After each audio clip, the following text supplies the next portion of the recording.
நேற்று கப்பக்கிழங்கு சுட்டு தின்னது பத்தாதுன்னு சொல்லிட்டு அந்த நாக்கில் டேஸ்ட் ஒட்டி இருந்ததுனால இருந்த ஒரு கப்பக்கிழங்கை கட் பண்ணி நம்ம அடுப்புலையே வேக வச்சு பார்ப்போம்னு சொல்லிட்டு அந்த சல்லடை கரண்டியை அடுப்பில் தூக்கி வச்சு அடுப்பை பற்ற வச்சு கிழங்கு அப்படியே வெட்டி அதுக்குள்ளே போட்டு சுட ஆரம்பித்தேன். அது டப்பு டப்பு டப்பு டப்புன்னு வெடிக்கிறது பார்த்தா ஏதோ சிலிண்டர் ஏதோ ஆயிருமோன்ற பயம் இருந்துச்சு. ஆனால் அந்தளவுக்கு இல்லை. இந்த மாதிரி யாரும் ட்ரை பண்ணிடாதீங்க. ஜஸ்ட்டு நான் ஒரு ட்ரை பண்ண மட்டும் தான் செஞ்சேன். அடுப்புலேயே சுட்டு பழகுங்க. இந்த இதில் ஸ்டவ்வில் தயவுசெய்து வேண்டாம். ஏன்னா ஒரு நேரம் போல் ஒரு நேரம் இருக்காது. அது நல்லா கருகி முருகி வந்த உடனே அதை தூக்கி அப்படியே தட்டும் போது அந்த அனல் அப்படியே பறந்துச்சுங்க.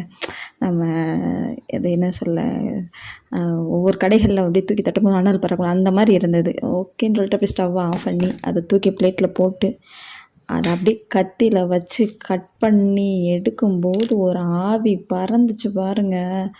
அப்பா அந்த ஸ்மெல்லும் வெந்த ஸ்மெல்லும் அந்த ஆவி பறக்கிறதுக்கு அப்பா வேறு லெவலில் இது பார்க்குறதுக்கே வேறு லெவலில் இருந்துச்சு. அதை அப்படியே கேமரா தூக்கி ஓரமாக வச்சுட்டு கொஞ்சம் கொஞ்சமாக பிரித்து சாப்பிட ஆரம்பிச்சிட்டேன்.